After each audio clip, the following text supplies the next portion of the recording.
Welcome to Conversation for the Soul. I'm Alleson Gregary, and today we have Kaylaa Kayce.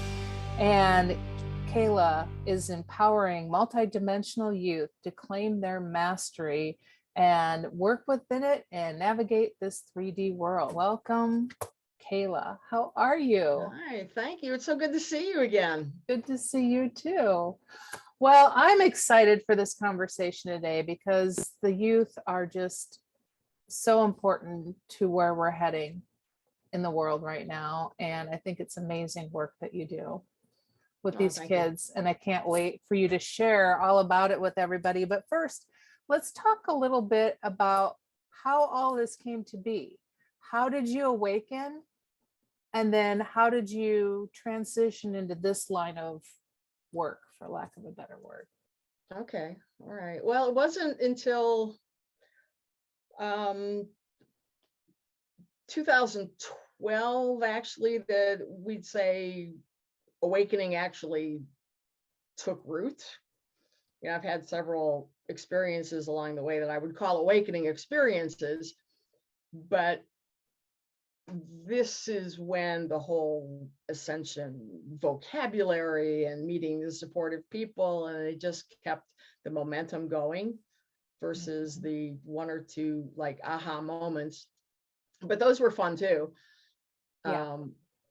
Yeah. And then in about 2017, I was in this place of working my mainstream job as an educator.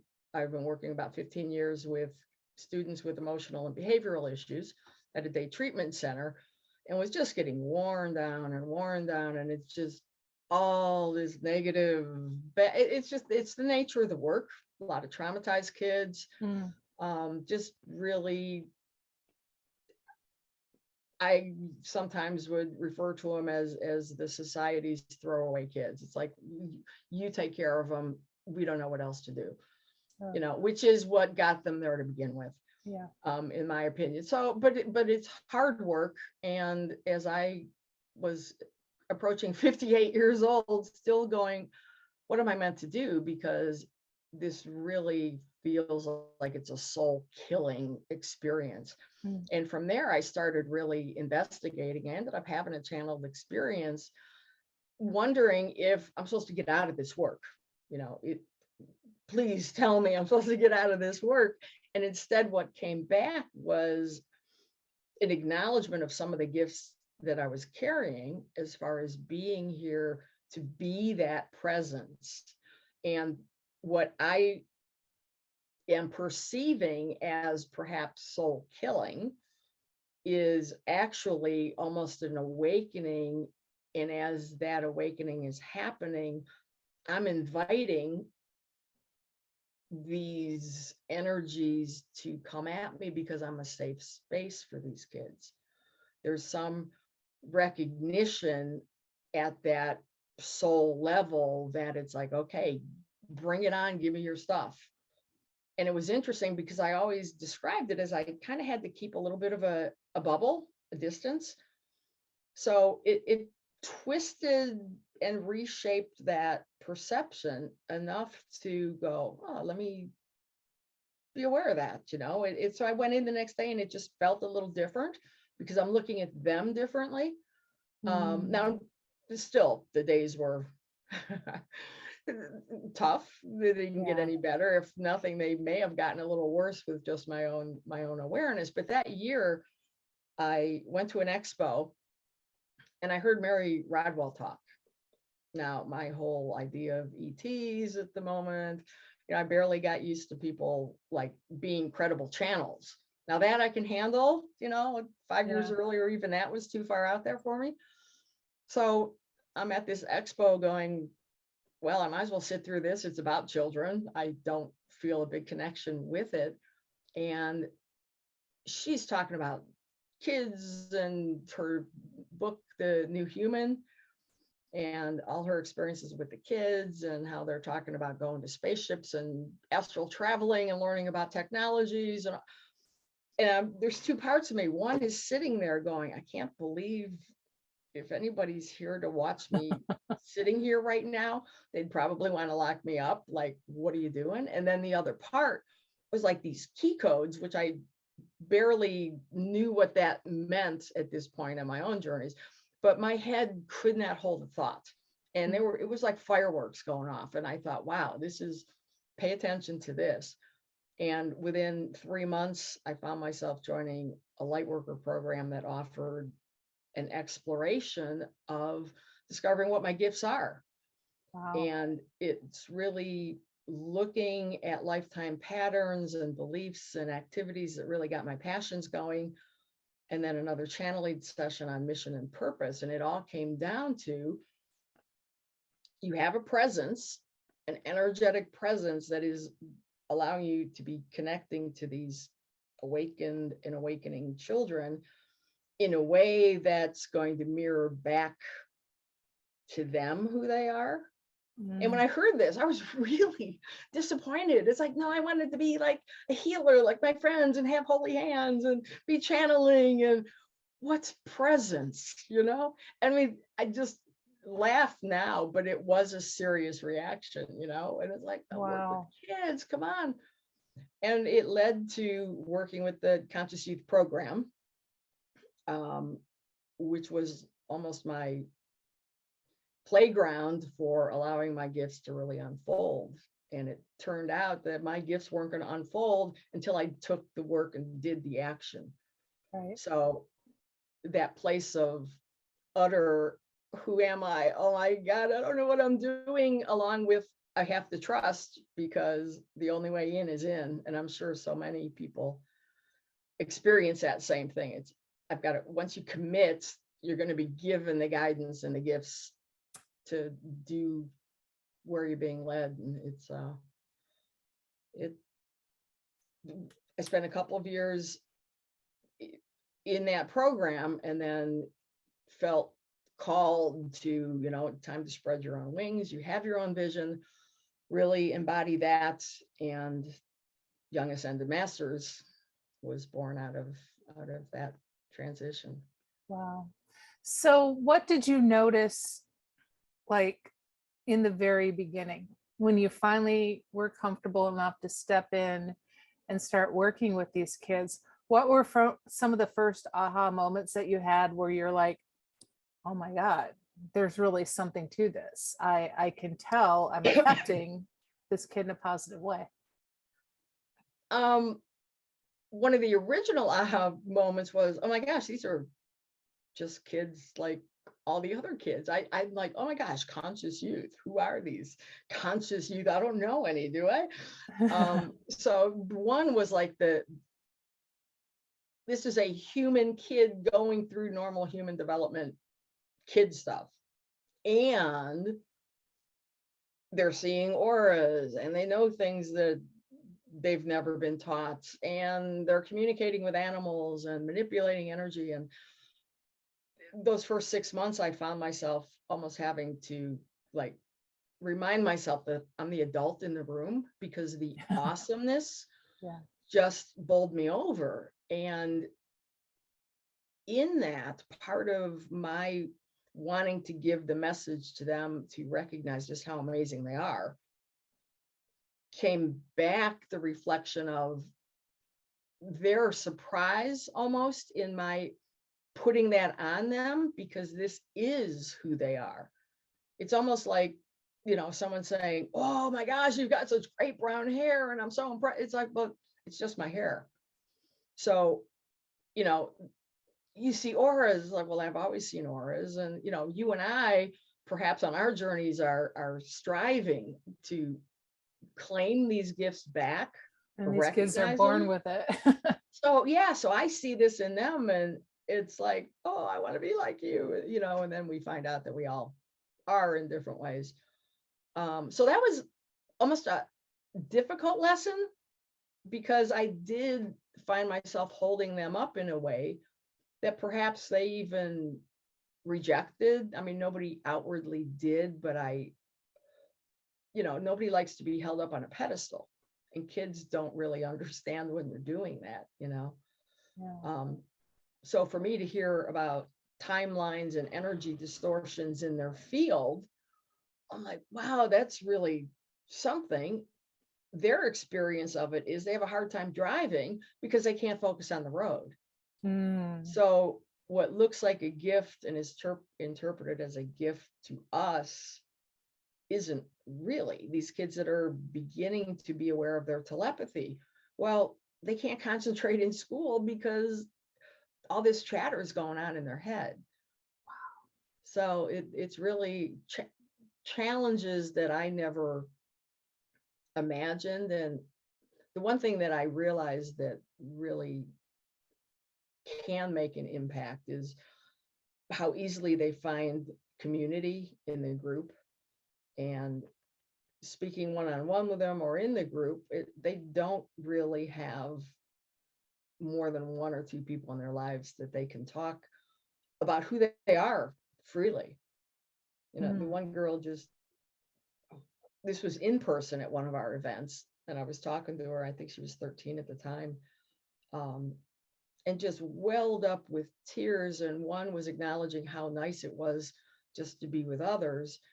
And we were having a conversation about one being a teenager and just the whole fact that you're a teenager.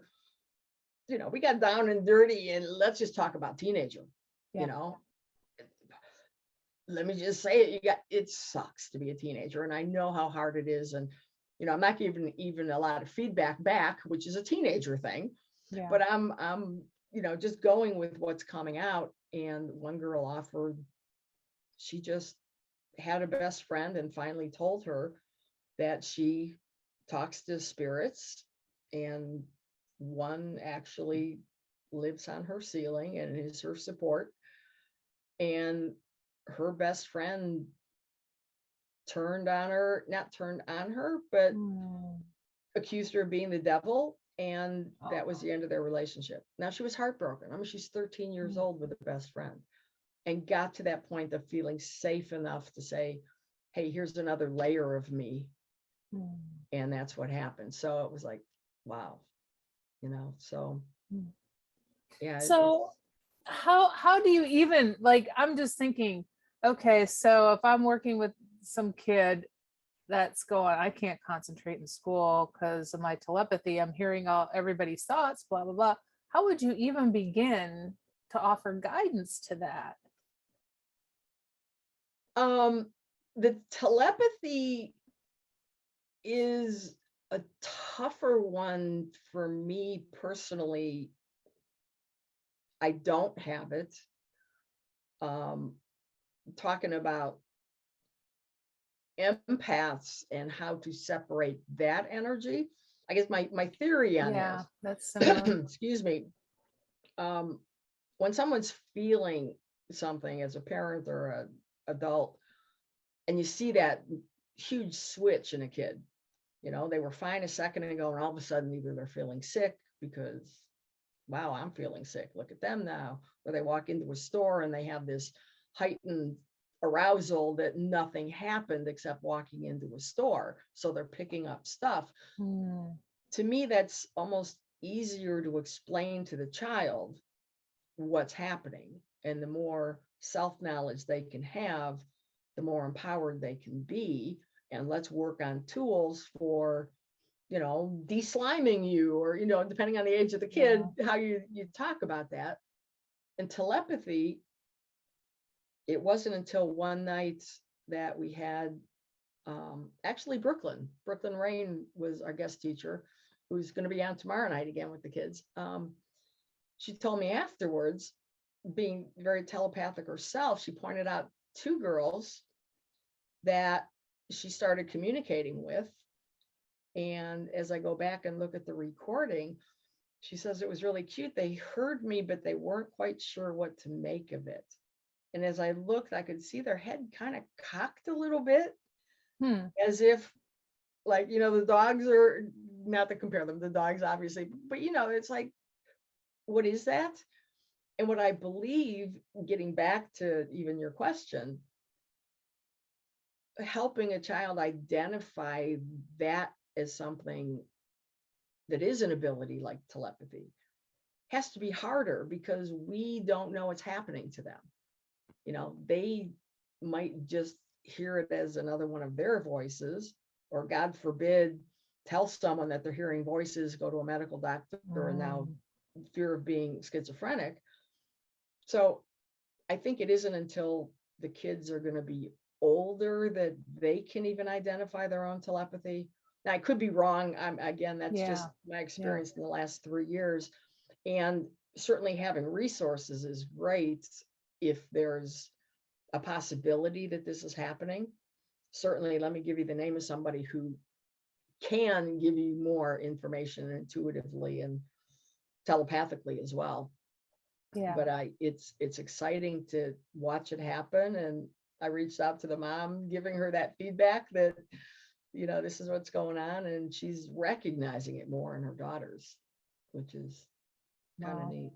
I'm just where I was going with it was like, it's just whether it's telepathy or something else. It's wow, what a daunting task you've taken on with this. It's like, how do you just ease into all of it, I guess, is where I'm going. Well, the kids right now that are finding me, 90% of them have a mom that's on the journey herself. Okay. So, excuse me. So there's already recognition of what's emerging in their child. Gotcha. Most of the time when they come to me, they have somewhat of a vocabulary. They know more about crystals than I do. They know some Reiki and energy work. But it's still different to have those conversations among a group of kids and someone who's not their mom. And sometimes they have questions and concerns that I get the impression this is the first time they're really being brave enough to put them out there and find the support. But I go on the assumption, for sure, all these kids are empathic. So even doing exercises, and I have teachers in, as well as my own experience of, you know, how to expand your energy and create this bubble. And we do this starting every meeting, setting our own container. One of the lessons I learned was we need to set individual containers as well as a group, because what gets shared is often at a personal, emotional level. And all of a sudden, there's this ripple effect in the group that was like, oh my gosh, what just happened here? Okay, let's reel it back in and let's talk about what happened here. I'm really big on them being told what's going on. It's their lives. They may not understand it all. I mean, it's our job to find a way to explain it simple enough to where they get it. But yeah, they can handle it. They can have some control over themselves, and that's the key piece, in my opinion. It's going to be stuff coming at them because they are so light, and setting boundaries for the empaths.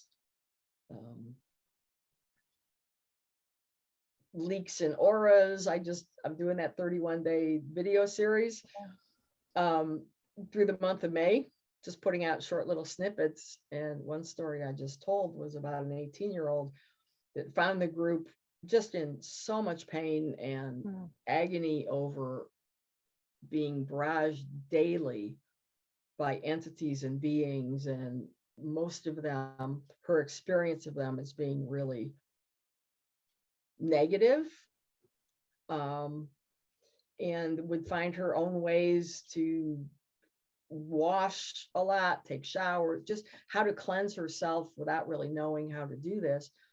And she found the group, and it happened to be on a night where I had an energy medicine practitioner, intuitive channel in with the kids, and he was able to at least notice that there was a bit of a tear, so to speak, for a better word, in her aura, in her energetic field, that needed a little bit more attention than strictly let's set a bubble. So, offering himself as a resource and whatever else. But the message of the night for the group was, don't assume as you're feeling entities come to you that they're there in an attacking mode, in a negative mode. It's your light is like this beacon, and they're drawn to you and they want more. Now, it's important to set up a boundary because they want to feed off of that light as well, but not because it's a malevolent, Yeah. nasty intention. Yeah, I know what you're saying. So it's those kinds of teachings, really. And we meet for an hour and a half, 2 or 3 times a month with a group of maybe 10 or 15.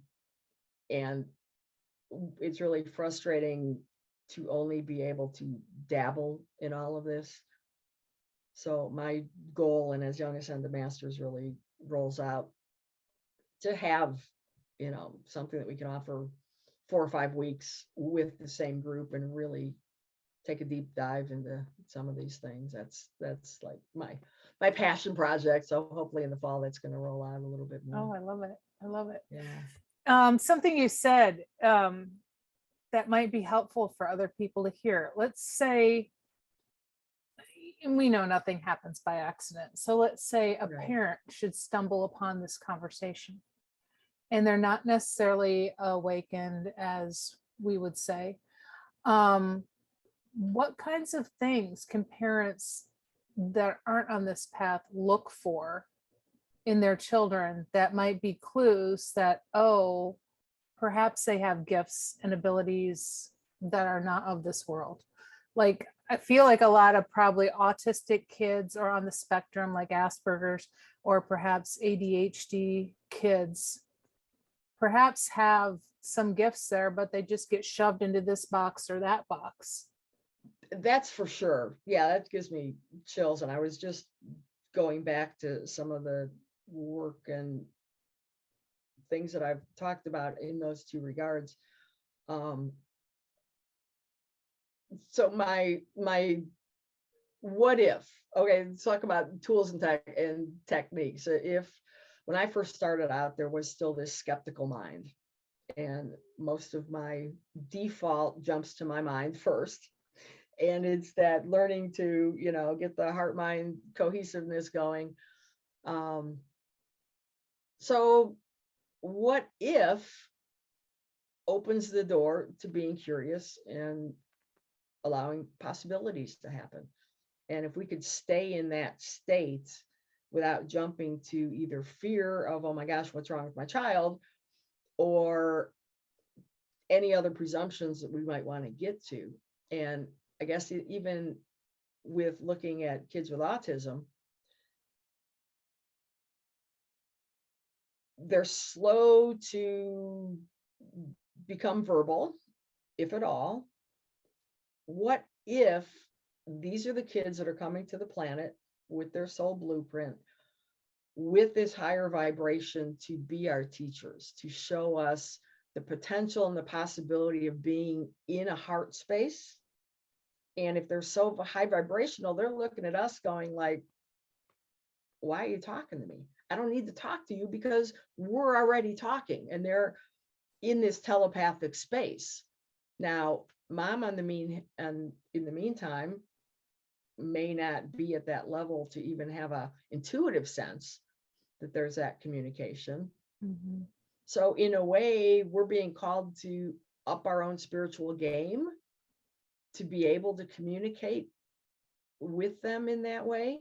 Mm. So they're kind of calling forth. And then the whole high sensitivity of their life, whether it's to touch or sound or light, that's a characteristic, whether it's a child with autism or not. It's that extra high sensitivity. Yeah. So it's kind of like going down the checklist. If we change our perspective and going, what are the spiritual qualities that they're showing?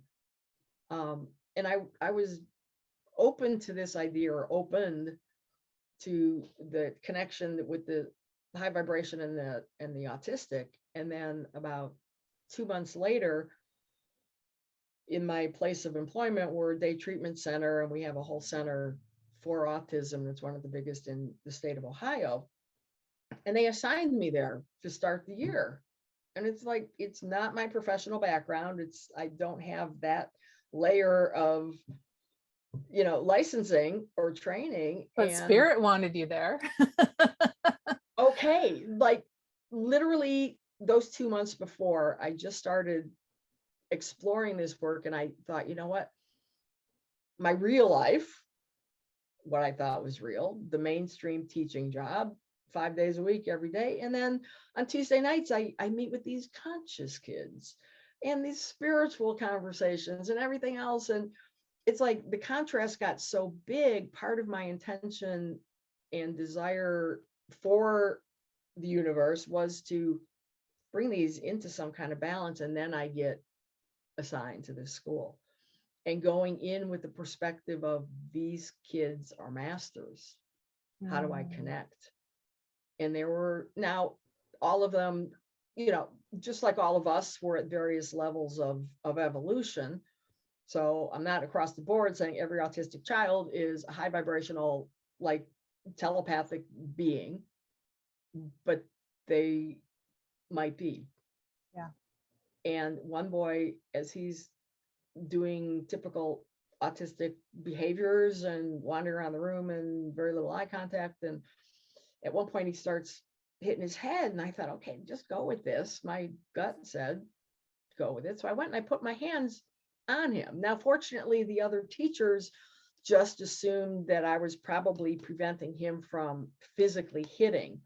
So their perception wasn't any woo-woo what she's doing. Yeah. My intention was really balancing the energies in his head, assuming maybe right now is a download coming in. Now he still did this, and then he ended up stopping. And over the course of a couple of weeks, I noticed he'd be pacing around the room and doing his thing. And then he'd come up to me and he'd stand right in front of me, and he would put his head down. Oh my gosh. Wait, and then he would only last, about 30 seconds, and then he would go off again. Yeah. And then there was another time that I was able to actually be with him for one of the activities where it was movement, and they'd play music, and we'd just hold hands and we'd jump around, and every time we went, we'd be jumping, and he would be gazing, right? It still gives me chills. We made this eye contact, and we kept moving, and he's not known for giving eye contact, but this was sustained for 4 or 5 or 6 minutes. And so I'm like, I don't know if I'm telepathic at all, but every intention and heart-centered moment, we were connecting. And it was just so incredible. It was just so incredible. So it's, yeah, some really amazing experiences. And I'm having more kids be attracted to the group that are perhaps on the spectrum and special needs. And one boy that was older that just began recognizing these entities and real dark entities coming at him, in him. The mom found the group, and it was simultaneously to something in him saying, you know what, I'm not going to run from this anymore. I'm going to turn around and face whatever's coming at me. And it shifted a whole power in him. And then he found the group, and he was able to talk about some of this. And the first time he was on the group, she didn't tell me ahead of time, but it was obvious he was somewhere on the spectrum, not labeled, I don't need the label, nor am I going to treat him any differently than the other 10 kids on the group. And we talked, and I asked questions, and he checked with mom on a couple answers, but I didn't ask it differently of him, or, not go back with a follow-up like I would with every other kid. And I get this email, and it was 2 lines, and it's like ingrained. thanks a million times a million, my son felt seen. Mm. And he felt like he belonged to the group for the first time. Oh, And it was like, that's why I do this. I mean, yeah. it's without her feedback, the feedback's great because it drives it in, but there was Mhm. still a moment in the group. And so it's like any educator or even parents, you don't find out the impact you have on your kids until they're old enough to self-reflect even. But yeah, I can go on forever. I just love it. People are looking at retiring right now, and I'm like, oh, let's get it going. Yeah, right. That's Yeah. awesome. So what are some of the, because I always love these stories, some of the most magical moments that you've had with the kids as far as like seeing some incredible abilities come through these young humans? Um,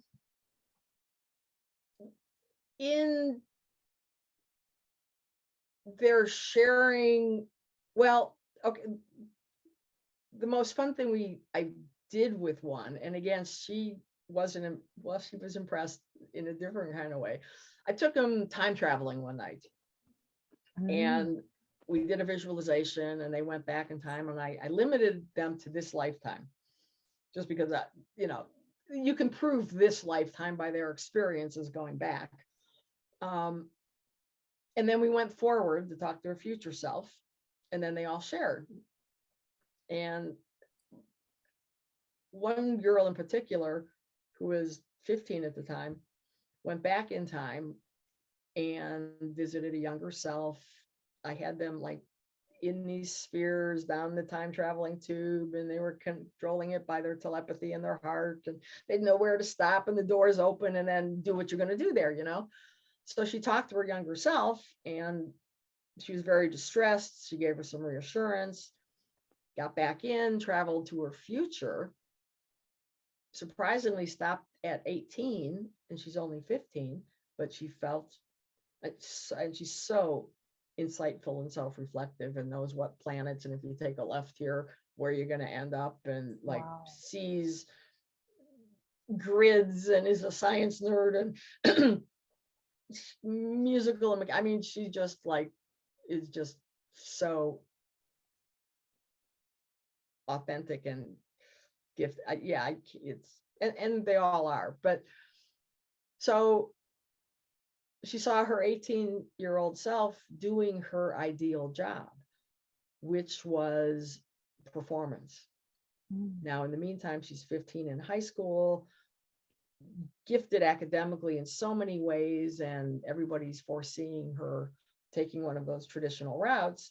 Yet in her heart, she loves the theater and the dance and the music. And her future self was, here you are. This is what you've achieved and can do in your potential. Stay true to your heart, work hard. This is me. And she came back and was ecstatic at that information and was very motivated. I heard her younger self version that she shared, and then just casually added on. And when I was 8, 9, whatever it was, I actually remember being visited by my 15-year-old self. Holy shit. This is where I'm holding on to my chair. Wow. Now, this didn't impress her. This was like, okay, so I'm going to just like rephrase what you're telling me here. So basically, we're sitting in this moment now, and your younger self remembered your now self visiting and having an impact because it shifted those 2 weeks in a way that was helpful. And I'm like, you can't make this stuff up. Oh, no. And another girl goes forward to her 30-year-old self. The little sphere opens up, and a little dark-haired 3-year-old takes her by the hand. She knew it was her daughter. It wasn't hers. The daughter takes her by the hand, leads her over to her mom, her, at the stove. And the little girl says, Mom, see, I told you it's true. Oh my God. See, as you're So, telling this story, before you even said any of that, I'm thinking, I have no doubt these children are actually time traveling. oh, yeah. Oh my gosh. Yeah, they're not making this up. And what's so interesting and different about them from us, from me, I do an exercise like that and I'm like, well, I wonder where I'm supposed to stop. I wonder, could this be true? Is this not? And they Yep. don't have any of that. They engage fully and magic unfolds for them. And they're not one of them second guessed whether that was true or not. And I encouraged all of them to, journal what just happened tonight. The kid that went to 2050 and got information about climate change. It's like, find it somewhere, you guys. And at 30 years old, do you have a child that is incredibly gifted and may talk about having a being come and stay open to the fact that this was you? Yeah. So it's just so exciting. I mean, and those kids are helping my evolution as well. And that's what's so exciting. I don't know. Do you know about gene keys? Yes. Now, I don't know the specific numbers and those, one day I'll go back and like have it register in my mind, but I had my own done in January, first time ever. I haven't been this excited about some self-growth, insightful thing in It years. predicted what you're doing right now, didn't it? Well, it identified past and patterns in my life, and literally I had an issue, a reproductive issue, and he's talking about the physical. We nailed it back to a relationship that bringing this consciousness to it. This is no longer necessary. And 3 months later, I go to the doctor and it's not there. I mean, so amazing things. And then I talked about Young Ascended Masters just being retransitioned and was going to launch in February. And he said, when you know the date and the time, let's do a gene key on your business. Even though it launched last year, but this was a whole new revisioning reset. And I chose when February 22nd was on a Tuesday. I'm like, it's got to be Tuesday. So it was 2022 at 7 p.m. This gene key for that was beyond magical. And then he interwove the two. And what was both a blessing and a curse to find out, my inner growth and evolution is directly tied to the external expression of Young Ascended Masters, telling me that as I evolve, this will also. The flip side is if I stall and here's my resistances and I don't commit to really working on this, it's going to show up here. And then the other overlap was my truth. I am here recognizing that I've lived a life of doubting my own inner truth. And Young Ascended Masters is about speaking truth and making sure, so pointing things out like, you know what, when these kids find you, it's to validate that they're not crazy, that yes, this world and all these things that are telling them one thing, but they know another, that's perhaps your biggest purpose, so. Well, that in itself is immeasurable. It is. And hearing that, it just put a whole new life into me and the work. And even if it's not where I expected it to be, and it's changing vision and focus, and it's like, don't get scared. You're not doing it wrong. It's its own consciousness right now. And you can't predict these things, Yeah. So it's really, it's just so Amazing. But one of the things, going back to even like a takeaway, if someone's watching this, I was giving a presentation a while ago and really was reflecting on how do we support these kids, and came up, as I'm coming up with things, it fit into this beautiful acronym. So the acronym is vibes. First thing, the best way to support them just is being ourselves and being open to sharing our heart space, and that connection is going to support them in ways that they aren't going to get other words. So, and for everybody who likes to do things like, but what can I do? I mean, yeah, being is one thing. I know what's presence. Being is one thing, but doing, share your own vibes, share that excitement and that spirit. But what the vibes then represent is validation. And this goes for any relationship that matters to us, not just the kids, but mostly the kids at this point. Validate whatever they come to you with. It's true for them. It is their experience, and it needs to be validated. You know, whether it's calling you my second mom, and you're like, wait, what?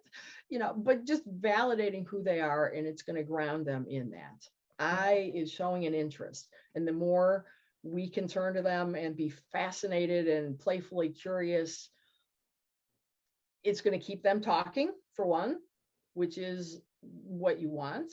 And then the B is believe them. If you can't believe them, believe in them. And what I've noticed and have come to learn about these kids, and they claim it for themselves, they know when somebody's lying.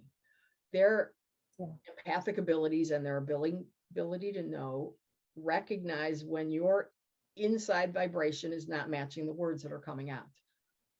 And it's very painful for some of the older kids as they're in their friend groups and everybody's putting on a show for each other, and they know that this is not really what my friend is feeling. So why is she saying that?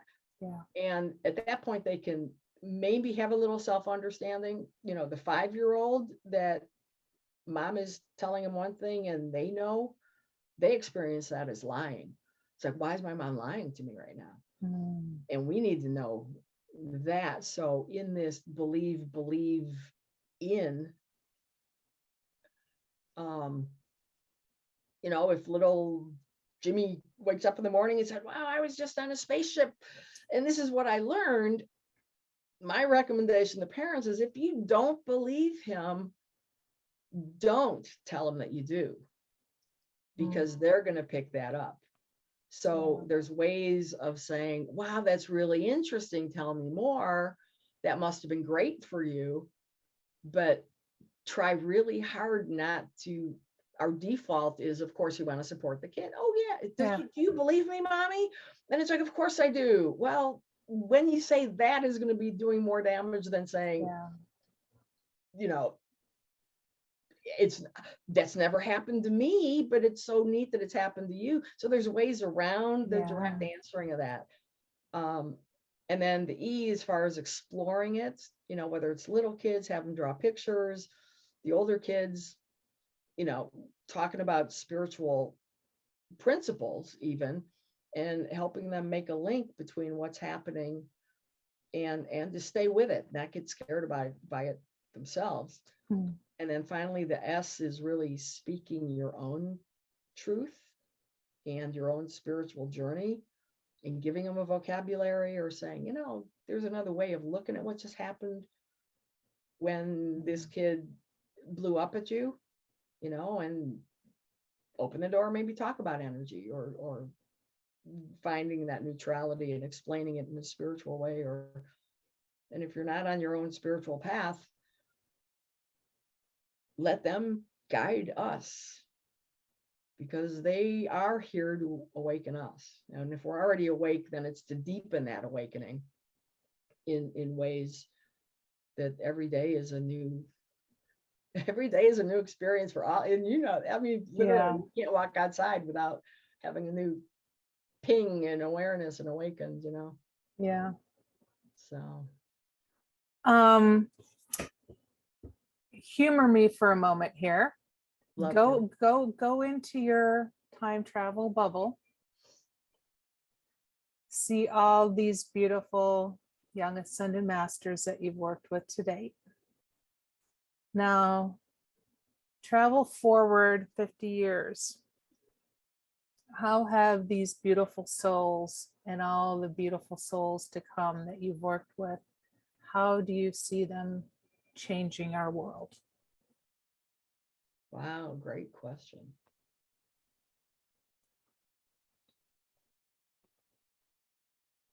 My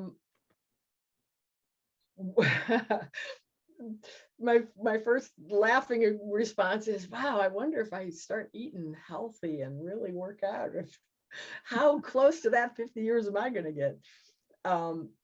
Side note is, I heard that hybrids will likely be showing up if the timeline in about 20 years. And the way it was said to me is like, you'll be working with the kids when they show up. And I'm like, well, in this dimension or not, and got the impression that I might still be in this human suit when they show up. And it was truly, I say it funny, but it was like, wow, I really need to take care of myself physically a little bit better if I want to have this opportunity, you know? Well, it could be the light body you. Oh, it could. Yeah. Yeah. And that will be fun in itself. Exactly. But 50 years from now, if this is who they are today, one, collectively, their perspective of the world is so different already. And having that influence on others, even minimally, in this so constricted world, by the time they start having kids, they're going to be the ones to pass down generationally this state of being as a norm. So my sense in that alone is going to be massive. Yeah. How they view from this fifth dimension and judge the same judgment about justice, about fairness, and species are no less important on this planet than we are. I mean, all those beliefs that exist right now aren't going to exist, which is so hard to imagine. Now, again, you know, however that unfolds, and there's always going to be the balance on the planet, but if the planet's raising, and so are we, and all those people who are resisting in 50 years are either going to be really, really old or not. And hopefully if they recycle around again, maybe they'll get one of these kids to be their parents. There you go. There you go. Yeah. Kayla, your work is phenomenal. And thank you for doing what you do. Oh, you're welcome. It's just You're so such a fun. blessing to this planet. And when I get into my time bubble and I go forward 50 years, I see ascended master schools across the world. So Ooh. take it for what it is. Yeah, I'll do it. You brought some chills. So All that's right. awesome. So if anybody's looking to get a hold of you or find out more about you, I will post information below, but go ahead and let everybody know verbally too. Okay. How they can find you and maybe what you have going on right now.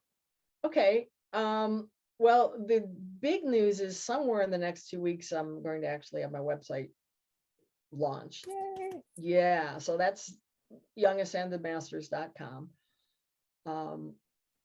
I really hope to turn that into a place of resources as well as informational offerings.